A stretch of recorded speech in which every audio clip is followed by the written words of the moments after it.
सज्जनों और देवियों, सदगुरु कबीर की एक साखी है। अरब खरब लो दर्ब है, उदय अस्त लो राज। भक्ति महात्म ना तुले, ही सब को नहीं काज।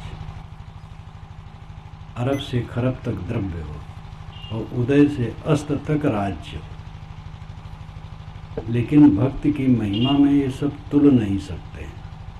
भक्ति क्या है?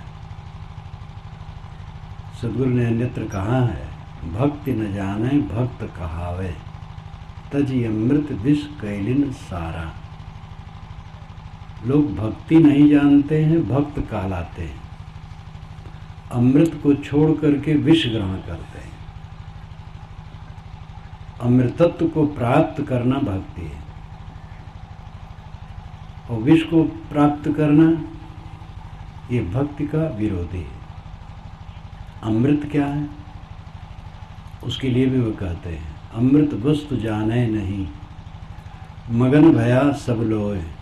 काहें कबीर कामो नहीं, जीव ही मरण न होए। लोग अमृत वस्तु को नहीं जानते हैं, विष में ही अमृत की कल्पना करते हैं।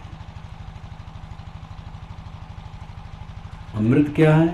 काहें कबीर कामो नहीं।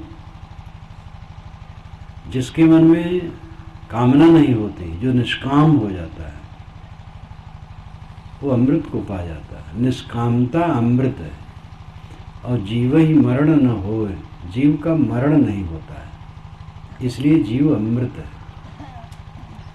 अमृत में आ उपसर्ग है।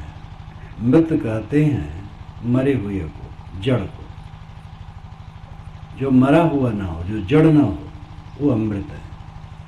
चेतन अमृत है, आत्मा अमृत है। एक होता है सिद्धांत, एक होता है व्यवहार, थ्योरी और प्रैक्टिकल।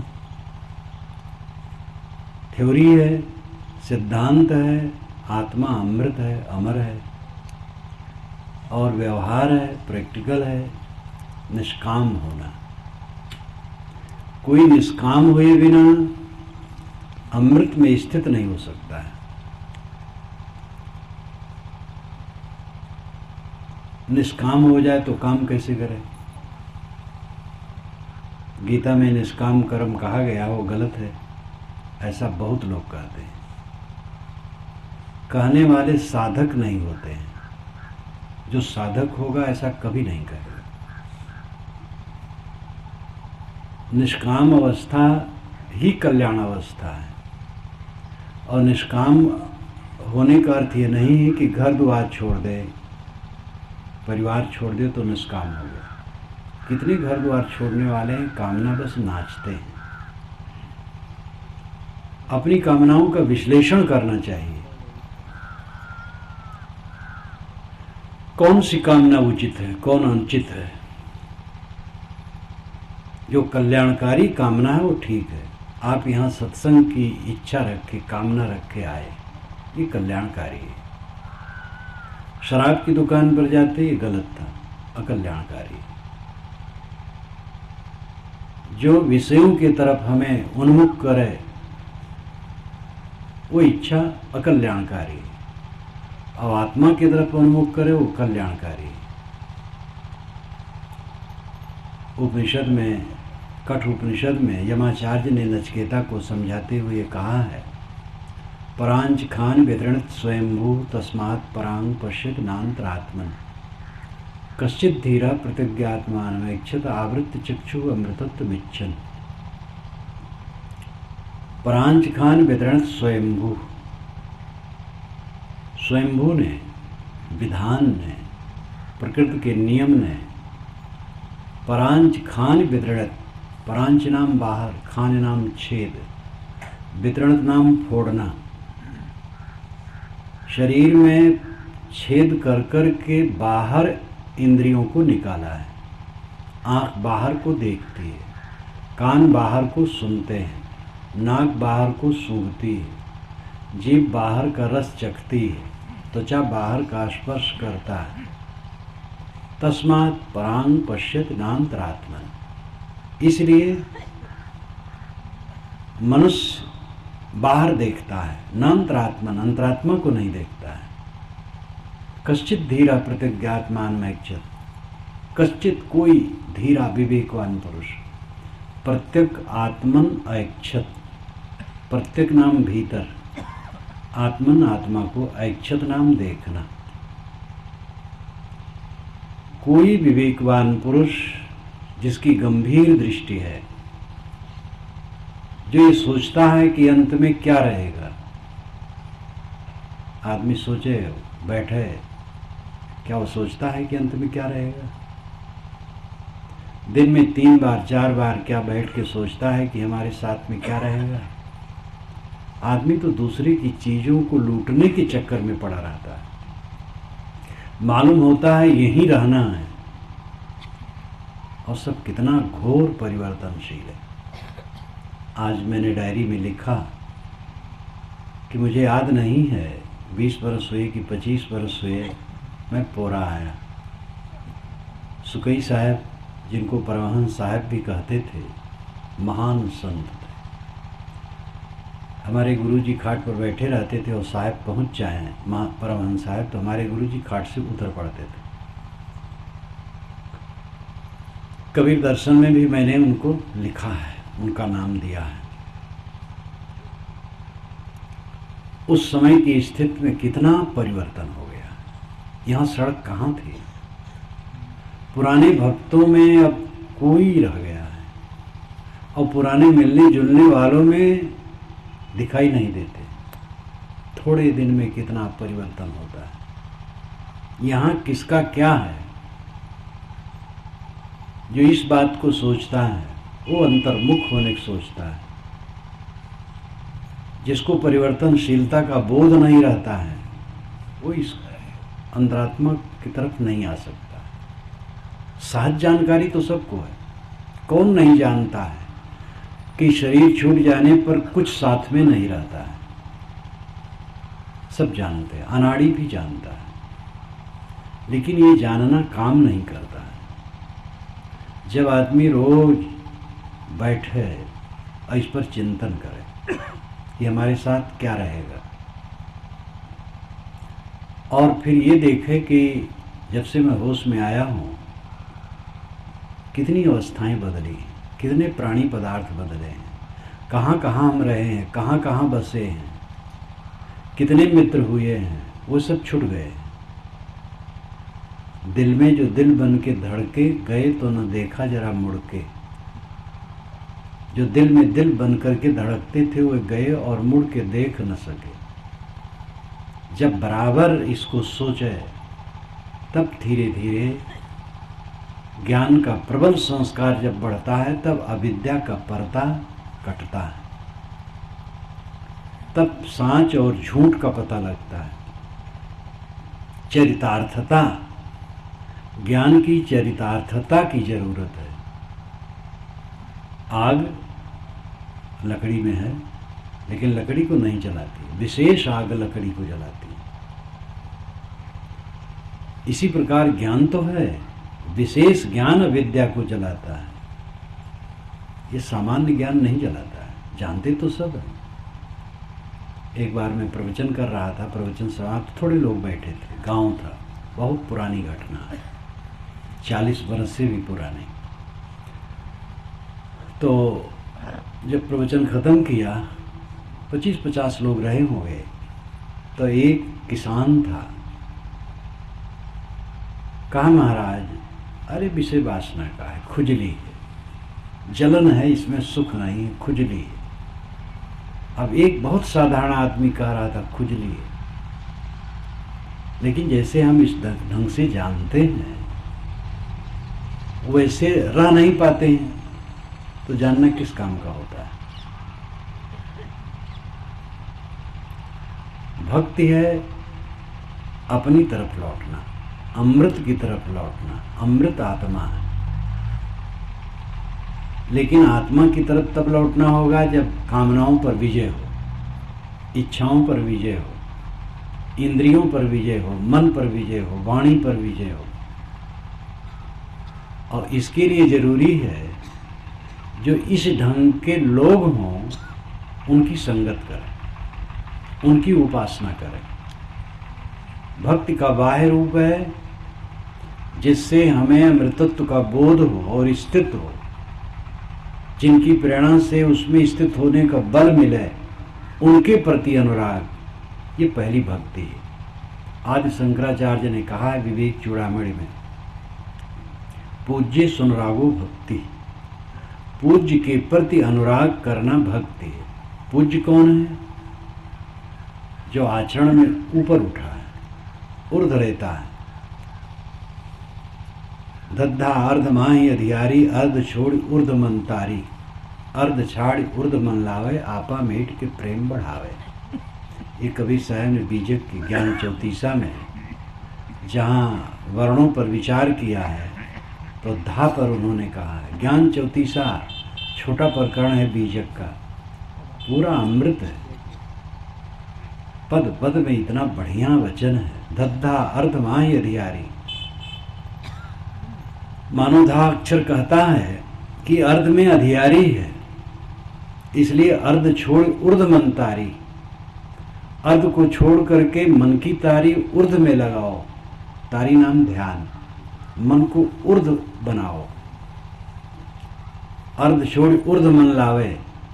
अर्ध आधा निचला हिस्से को छोड़ करके ऊपर मन लगावे, आपा मेट के प्रेम बढ़ावे। तो अर्ध का अर्थ है विषयों की तरफ मन और इंद्रियों का जाना, और ऊर्ध का तरफ है आत्मा की तरफ जाना। पतंजलि महाराज ने योग दर्शन लिखा है और उसका शायद है प्रथम भाष्य व्यास का है, क्योंकि व्यास के पहले के भाष्य का पता नहीं लगता है। ये व्यास ईसा के बाद हुए है, 200 वर्ष या 400 वर्ष, दो मत है। ईसा के 200 वर्ष बाद हुए, कुछ लोग कहते 400 वर्ष बाद। उस व्यास ने पतंजलि योग दर्शन का भाष्य किया है संस्कृत में। मैंने अपने भाष्य में उनका कई उदाहरण दिया है। तो उन्होंने कहा है कि हमारी वृत्तियां दो प्रकार वहन करती हैं, एक कल्याण वाह, एक पाप वाह। मन की वृत्ति पाप वाह है और कल्याण वाह है। विषयों की तरफ झुकी हुई बहती है तो ये पाप वाह है, और आत्मा अनात्मा विवेक की तरफ चित्तवृत्ति चलती है, ज्ञान की तरफ, तो ये कल्याण वाह है। काम, क्रोध, लोभ, मोह, राग, द्वेष, चिंता, विकलता, उद्वेग, देहाभिमान, सांसारिक प्राणी पदार्थों की स्मृतियों में डूबे रहना, ये पाप वाह है। ऐसे हट करके ज्ञान की तरफ, आत्मा के विचार की तरफ, संसार की नश्वरता के विचार की तरफ, निर्मलता की तरफ चित्त बहे, ये कल्याण बहा है। गृहस्थ के लिए भी ये जरूरी है। गृहस्थ विरक्त दो श्रेणियां हैं, मनुष्य वही है, दोनों को कल्याण प्रिय है। विरक्त साधु लोग दाल भात रोटी सब्जी खाते हैं, तो भूख लगने पर गृहस्थ लोग क्या खाते हैं? पैरा खाते हैं, वो भी दाल भात रोटी सब्जी खाते हैं। दोनों की आवश्यकताएं एक हैं, दोनों के बंधन एक हैं, दोनों की बंधन की निवृत्ति का रास्ता एक है, सड़क का लेवल एक है। कोई आगे चलता है, कोई पीछे चलता है। इसी प्रकार परमार्थ पथ एक स्तर का है, उसमें मानो संत आगे चलते हैं, गृहस्थ पीछे चलते हैं, इतना कह लो भले। नहीं, गृहस्थ विरक्त ये दो श्रेणियां हैं, मनुष्य वही है। गृहस्थ गलती करेगा दुख पाएगा, साधु गलती करेगा दुख पाएगा। भोजन करते समय ज्यादा पेट में डाल लेगा गृहस्थ तो उसको तकलीफ होगी, और साधु ज्यादा डाल लेगा पेट में तो उसको तकलीफ नहीं होगी, उसको भी होगी। इसलिए गृहस्थ विरक्त प्रकृति में क्षमा नाम की चीज किसी के लिए नहीं। भगवान कहीं हो, अगर वो भी ज्यादा खाएगा तो पेट खराब उसका भी हो जाएगा। मैं तो कलकत्ता में रहता हूँ, तो वहाँ रथ यात्रा के समय प्राय रहता हूँ। तो जगन्नाथपुरी की भी बात आती है और कलकत्ता में भी रथ यात्रा, रथ निकालते हैं जगन्नाथ भगवान की। उसी समय वो खिचड़ी खाते हैं भगवान। तो मैं कभी कभी विनोद करता हूँ कि भाई भगवान का पेट खराब हो गया होगा इसलिए खिचड़ी खाए होंगे।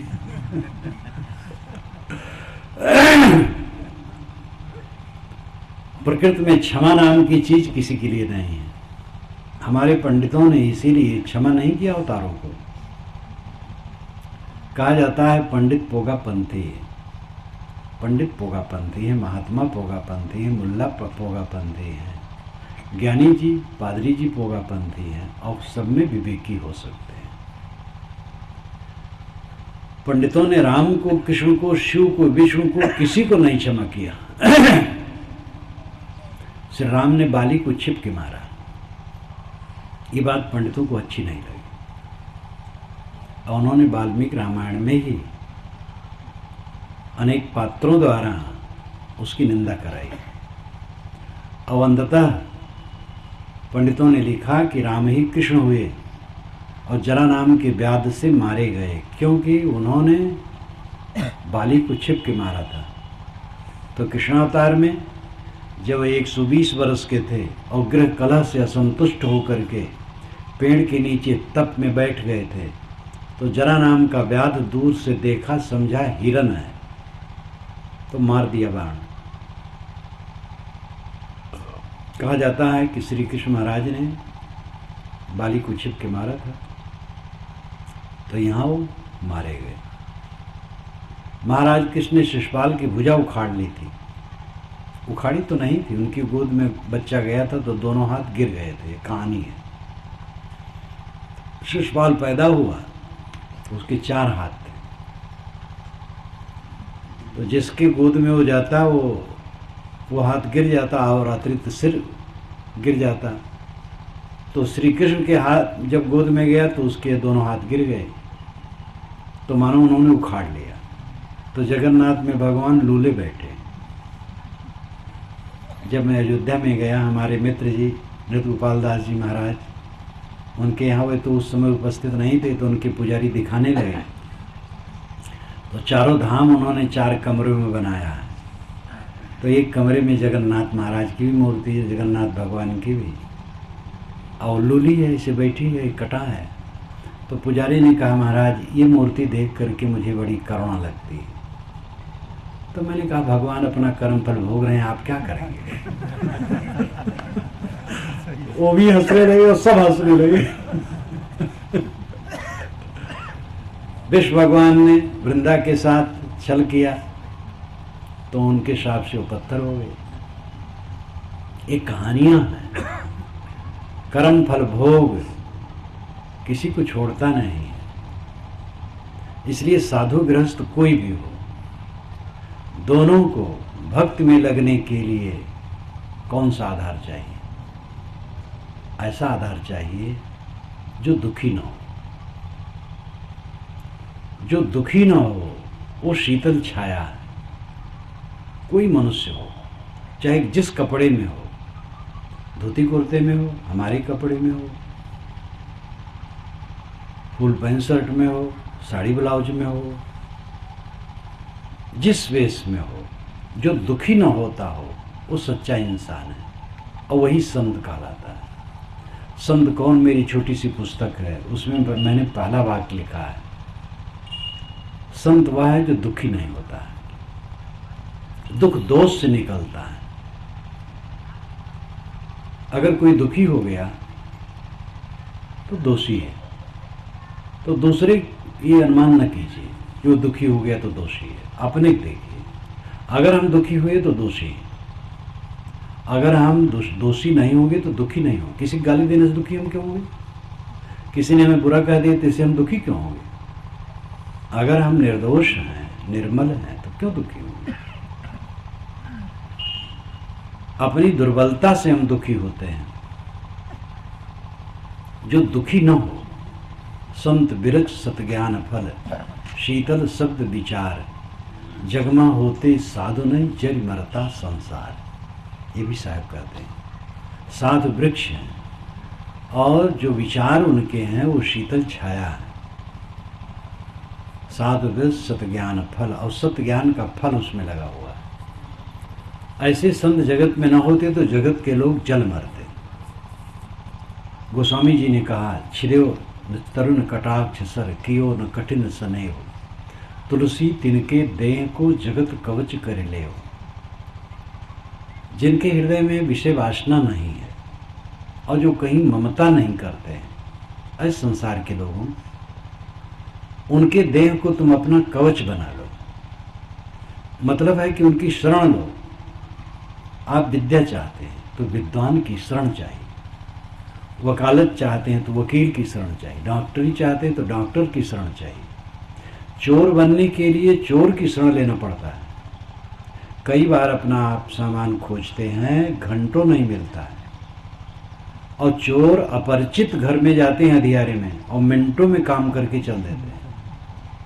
इसलिए चौरत भी एक कला है और उसके लिए गुरु करना पड़ता है, उस्ताद। कुछ पढ़े लिखे जो लोग जब कहते महाराज गुरु न करे तो क्या हाल है, किताब पढ़ ले, तो इसका मतलब है अध्यापकों से न पढ़े और बीएमए की पुस्तकें रख ले, अपने घर में सब विद्वान हो जाए। बिना गुरु के कैसे होगा? और अध्यात्म का विषय जहाँ तक है, ये तो केवल प्रवचन पर्याप्त नहीं है। काम क्रोध लोभ मोह में नहीं पड़ना चाहिए, ये सब कह सकते हैं, और कहने वाले ही उसमें डूबे हैं तो लगता है कहने का रस्म है, और कहने में आनंद आता है, सुनने में आनंद आता है, ऐसा कोई होता नहीं। लेकिन जब हम ये देखते हैं कि ऐसे आदमी भी हैं जो काम क्रोध लोभ मोह से ऊपर है, शीतल है, तब बल मिलता है कि हम भी हो सकते हैं। उपासना का अर्थ यही है। वेद में बड़ा सुंदर एक प्रसिद्ध मंत्र है, द्वा सुपर्णा सजा सखाया समानम वृक्षम परिशस्व जाते तयोरन्य पिपलम स्वाद तन्नस्नन्यो अभिचाक्षित। द्वा सुपर्णा सजा सखाया, द्वा दो, सुपर्णा सुंदर पंख वाले पक्षी, सैया साथ साथ रहते हैं, सखाया मित्र। द्वा सुपर्णा सैया सखाया समानम वृक्षम परिशस्व जाते, समान ही पेड़ पर, एक सदृश पेड़ पर दोनों चिपके, परिशस्व जाते चिपके। तयोर अन्य, तयो उनमें से, अन्य एक, पिपलम स्वाद अक्तन उस वृक्ष के फल के स्वाद को चखता है, और अनशनन नन्यो, अन्य एक दूसरा जो है अनशनन नहीं खाता, अनशन कर देता। तब क्या करता है? अभिचाक्षी, वो केवल दृष्टा है, देखता रहता है। अभिचाक्षी मतलब देखना या प्रकाशित करना। ये बड़े सुंदर अलंकारों में कहा गया है, और अपने अपने संप्रदाय के अनुसार इसका घसीट घुसीट करके सब अर्थ खूब करते हैं, लेकिन सहज अर्थ है। दो प्रकार के जीव हैं, एक रागी, एक त्यागी। रागी और त्यागी दोनों जीव के न तो शरीर में फर्क है, न इंद्रियों में फर्क है, न आत्मा में फर्क है, किसी में फर्क नहीं। दोनों समान हैं और दोनों मित्र हैं, क्योंकि सजाती हैं, और दोनों एक ही प्रकार के पेड़ पर यानी शरीर में हैं। लेकिन तयोर अन्न पिपलम स्वाद अक्तन, उसमें फर्क यही है कि एक वृक्ष के फल का स्वाद लेता है, अक्तन नाम खाना, इंद्रियों के भोगों में उलझा है, लेकिन अनशनन अन्यो एक दूसरा है, इंद्रियों के भोगों से उदास है, इसलिए वो कृतार्थ है। समाने वृक्षे पुरुषो निमग्नो अनिशया सोचत मुहि माना, जुष्टम यदा पश्यतनमीश्मस महिमानमित वीत शोक। ये मंत्र इसका पूरक उपनिषद में रचा गया। समाने वृक्षे पुरुषो निमग्नो, एक ही प्रकार का वृक्ष है, दोनों पक्षी जिस पर रहते हैं, इन्हीं एक ही प्रकार के शरीर हैं, रागी और त्यागी के। समाने वृक्षे पुरुषों निमग्नो, लेकिन एक पुरुष निमग्न है। निमग्न का मतलब डूबना, मोह माया में दुख में डूबा है। पुरुष किसे कहते हैं? पुरुष का अर्थ स्त्री पुरुष वाला पुरुष नहीं है। यहाँ पुरुष शुद्ध चेतन के लिए अर्थ है। पुरुष में दो पद है, एक पुर एक उस।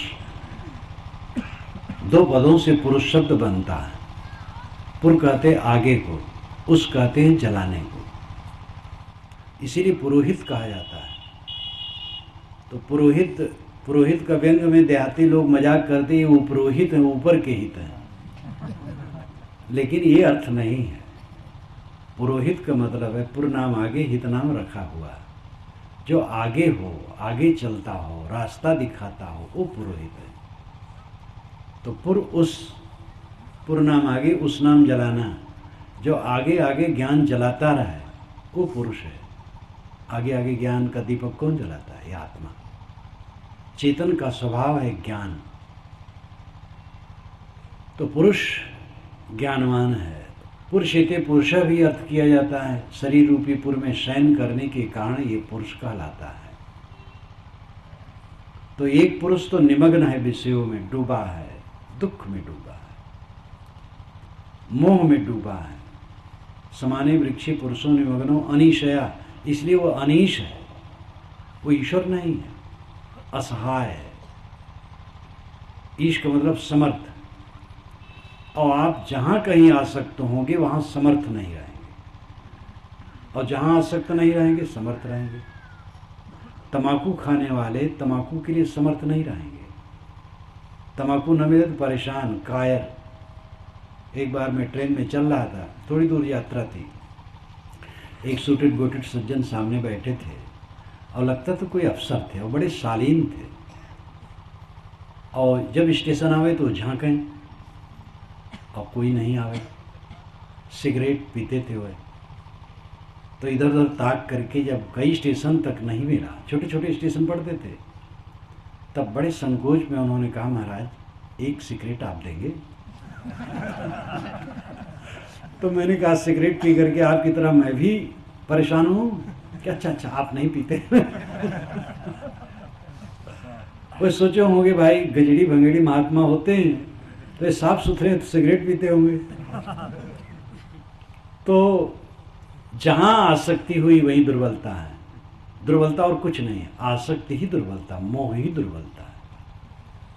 इसीलिए रजवाड़ों को फंसाने के लिए युवतियां भेजी जाती थी दुश्मन द्वारा, और उनको विषय में इतने कमजोर हो जाते थे कि तब वो हमला करते थे। आज भी नेताओं के साथ ये षड्यंत्र कभी कभी चलता है। कोई भी आसक्ति, गद्दी की आसक्ति हो जाएगी, गुरु गद्दी मिले तो सब अनर्थ करना शुरू करेंगे महात्मा लोग, महंती मिले, क्या क्या चक्कर है।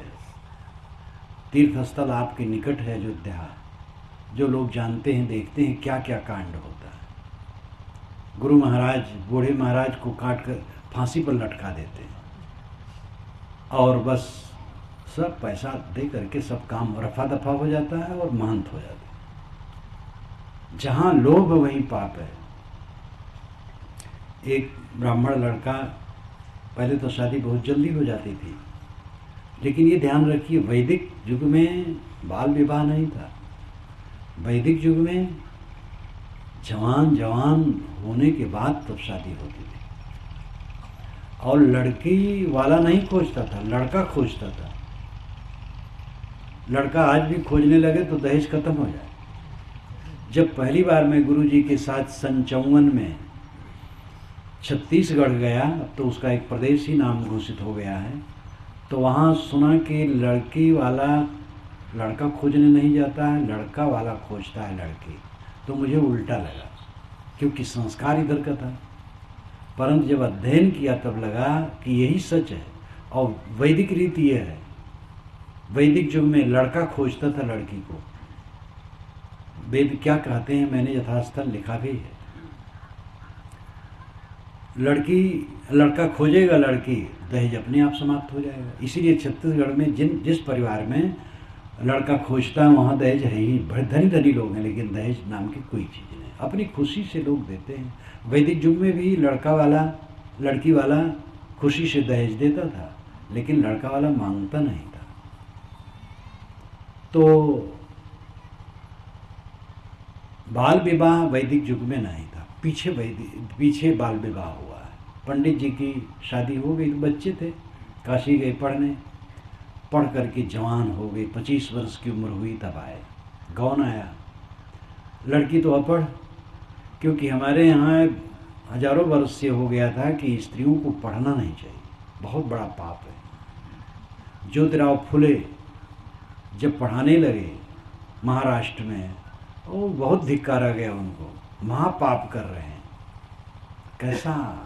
कैसी दुर्बुद्धि। जब वेद के मंत्रों में स्त्रियों को अधिकार नहीं माना गया तो और क्या कहा जाए। और वह ऐसा कहे हैं जो वेद के मंत्रों को जानते हैं।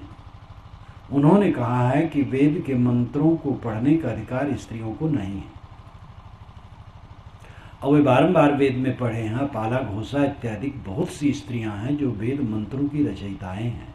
मैंने तो वेद में भूमिका ही में स्त्री और शूद्र जो कहलाते हैं वह वेद मंत्र के रचयिता, उनकी लिस्ट दिया है और आगे नंबर दिया है कि कहाँ कहाँ किस किस मंत्र के वे रचयिता है। और पीछे कहा गया शूद्र और स्त्री वेद के अधिकारी नहीं। तो ये बड़ा दुर्भाग्य है कि एक तरफ दंभ कि हम वैदिक हैं और वेद जानते हैं, और एक तरफ वेद के बिल्कुल विरोधी बात। भला वो कौन ऐसा मत होगा जो आधी मुर्गी को काट के खा जाए और आधी मुर्गी अंडा देगी ऐसा माने? पूरी मुर्गी अंडा देगी। तिवारी वेद पढ़े, तिवराइन न पढ़े, पानी पढ़े, पढ़ाइन न पढ़े। ये कौन सा न्याय है? तो बेचारी लड़की तो पढ़ी नहीं थी। प्रथम रात में मिलन हुई, लेकिन लड़की समझदार थी। कहीं आज सब पढ़ाए, कहीं सब पढ़ाए, पूरी विद्या हो गई, पूरी विद्या हो गई। पाप का बाप क्या है जानते हैं? कहीं तो नहीं पढ़ा, ये तो कुछ नहीं पढ़े। तो एक अनपढ़ स्त्री से पंडित जी हार गए और उनको बड़ा ठेस लगी। सुबह काशी चल दिए, गए वहाँ कि पढ़ के आऊँगा कि पाप का बाप क्या है। एक वेश्या इनको जानती थी और जहाँ ये रहते थे पास में कहीं वेश्या रहती थी। उसने कहा महाराज आप चले गए थे, कैसे लौट आए? तो बताया, तो कहे मैं बता दूंगी, आप चलिए मेरे घर। गए, कमरे में बैठे, उसने जलपान लाया, 5 असरफियाँ लाई। अब पंडित जी वेश्या के हाथ का जलपान कैसे कर सकते थे? लेकिन 5 असरफियाँ कम नहीं है। मन में वहाँ पोसरो हुआ। मन ने कहा अरे क्या हर्ज है, जलपान में मिठाई है, फल है, दूध है, आखिर इसमें कोई वेश्या थोड़े घुसी है। संस्कार ने कहा कुल हो, लेकिन वेश्या के हाथ का हम ब्राह्मण कैसे जलपान करें? मन ने कहा बताओ 5 असरफियाँ हैं, तभी अधिकारी हो लेने की, जब जलपान करो कोई हर्ज नहीं, साफ पाक चीज है। जलपान कर गए, 5 असरफी रख लिए। भोजन तैयार हुआ, थाली लाई भोजन की, उसके साथ 50 असरफी। अब भोजन तो नहीं करूँगा चाहे जो। फिर मन ने समझाया भोजन में आखिर है क्या, दाल भात है, रोटी सब्जी है, कोई वेश्या तो नहीं बैठी है। वहाँ पहुँचला तो वेश्या से कहा कि अच्छा तुम जरा पर्दा डाल दो दरवाजे पर। दरवाजे पर्दा डाल दी, भोजन कर गए, असरफियाँ रख ली। कहा अच्छा बताओ पाप का बाप क्या है? कहीं महाराज बताना है, बाकी अभी है। ये अपने आप समझ जाना चाहिए आपको। ये असरफियों का लोभ न होता तो हमारे हाथ का आप पानी भी न पूछते। तो यद्यपि जलपान कर लेना, भोजन कर लेना तो कोई दोष नहीं है, तो शुद्ध चीज है, बस कोई खो। लेकिन अर्थ यह है कि पाप का बाप लोभ है, और लोभ जितना बढ़ेगा पाप बढ़ेगा, चाहे गृहस्थ के बढ़े चाहे विरक्त के बढ़े। विरक्त एक वेश है। हम लोगों के जो कपड़े हैं ये साधु के लक्षण नहीं है, ये साधु के वेश केवल है, लक्षण नहीं है। लक्षण तो संतोष है, धीरज है, वैराग्य है, ज्ञान है, निष्कामता है, निर्माणता है, किसी की निंदा बुराई न करना, अपने साधना में चलना, सिर झुका के चलना, त्याग भाव से रहना, अंतर्मुख रहना, ये संत का लक्षण है। ये हमारा वेश संत का लक्षण नहीं है, ये कपड़े हैं, केवल वेश है। तो कोई भी हो, गलत करेगा सही करेगा, उसका फल उसके सामने आना है। कंप्यूटर में प्लापी लगती है और वो प्लापी बिगड़ सकती है, और वो प्लापी की भी एक सीमा है। लेकिन जो आपके मन की प्लापी है ये निस्सीम है, ये बिगड़ती नहीं है प्लापी। जो कुछ करो इसमें रिगार्डिंग होती है और फल दे करके खत्म होती है। कर लें, करने के बाद फल सामने आना है। हम कुछ करें, कोई देखे न देखे ईश्वर देखता है, कोई जाने न जाने ईश्वर जानता है। आप कहेंगे कहाँ ईश्वर है? वैज्ञानिक युग है, वैसे ईश्वर मानने वाले कोई नहीं। कहाँ ईश्वर है? आपकी आंखें ईश्वर की आंखें हैं, आपकी अंतरात्मा ईश्वर है। आप चोरी करें, कोई न देखे लेकिन आपकी आंखें देखेंगी। कोई न जाने, आपकी अंतरात्मा जानेगी। अंतरात्मा परमात्मा है और इसको कोई झुठला नहीं सकता है। झूठी साक्षी जब लोग देते हैं तब अंदर से ही मन में होता है कि ये झूठ है, बाहर से कहते हैं। अंतर्दृष्टा सही और झूठ का निर्णय करता है। हमें बहुत सावधान होकर के जीना चाहिए। मैं कह रहा था कि जो भक्ति का असली स्वरूप है आत्मलीनता। आदि शंकराचार्य ने भी कहा स्वस्वरूपानुसंधानम भक्तिरित्य विधीयते। स्वस्वरूप का अनुसंधान भक्ति कहलाती है। स्वस्वरूप, निज स्वरूप, आत्मा का अनुसंधान, आत्मचिंतन, आत्मलीनता, ये भक्ति कहलाती है।